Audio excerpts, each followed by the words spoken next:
If you're a beginner to intermediate player, you might be discovering how tricky vibrato can be.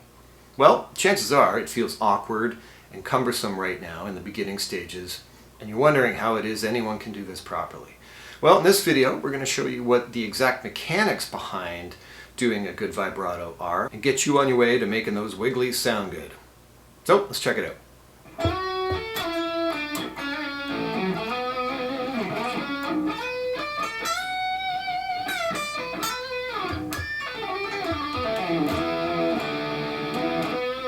So let's get right to the movement that allows vibrato to feel easy and sound good. And to be honest, a lot of that comes down to a motion that you might not realize is going on when you watch your favorite players execute a vibrato. That motion is this. The twist of the wrist, kind of like turning a doorknob. The idea is it's your wrist that's going to shake the string or bend the string. It's not a flex of your fingers like this. I see a lot of beginner players, intermediate players even, when they do vibrato, they're making their fingers do the movement this way, and that's really not going to produce the results you want, and it's not going to feel very good either. So the idea is, considering how easy this movement is to make, we do this, we can do this all day, whether it's waving to the queen or turning a doorknob, like I said. That movement needs to be harnessed, keeping in mind, of course, that we are planting a finger or two on any given string to produce a note to add vibrato to.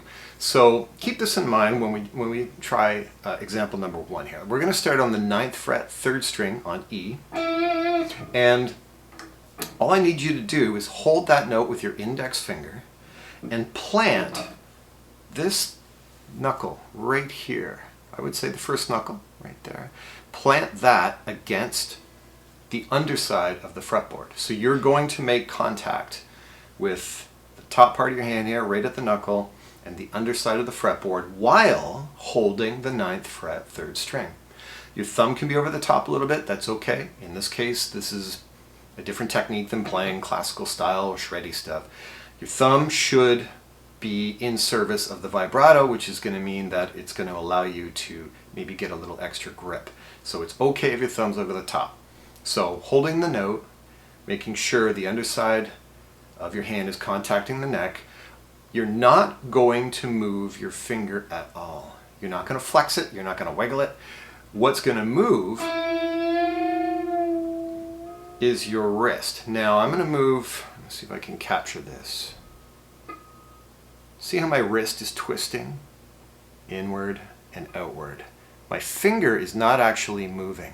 It's a twist of the wrist. Now that's hard to see when you're looking at me head on or any player in front of you. It's hard to see that, but that's what's going on. Now in my case, I like to pull down and then release most of the time.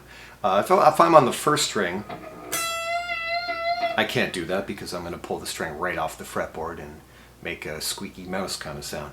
In that case, you'll have to push up, but the movement is still the same. It's a twist of the wrist, and your finger, the finger holding the note, is not actively moving at all. You'll notice if I move slower, my first finger is not flexing in or out. It's all done by the wrist and this pivot point that your contact here with your hand and your neck makes is what's making it all happen. So that's the general idea with doing vibrato on stationary notes like this one here. Same on the top. It's the wrist that's doing the driving of it, and the contact here is allowing the pivot point to move freely.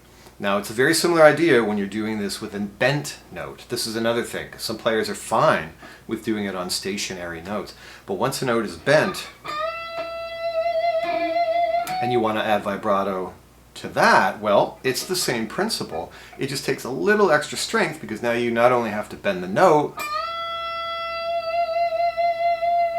but to get the vibrato, you have to then activate that twist of the wrist as well. So yes, it takes maybe a little extra practice, but the one thing I would say to do when practicing this, and yes, it's going to take some practice, is work on things really slow.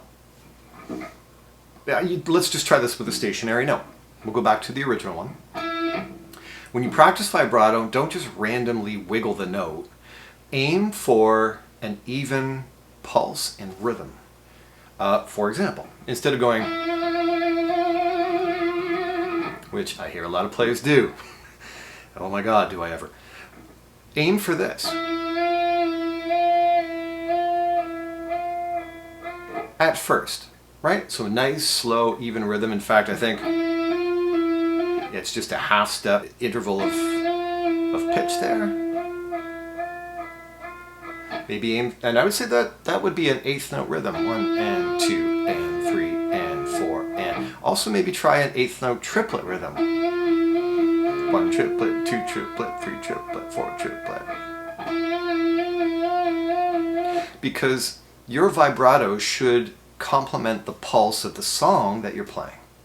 That's really an important thing. I think a lot of players, when they add vibrato, they do it completely out of context of the rhythm. They're just shaking the note in any sort of way they can get it at all.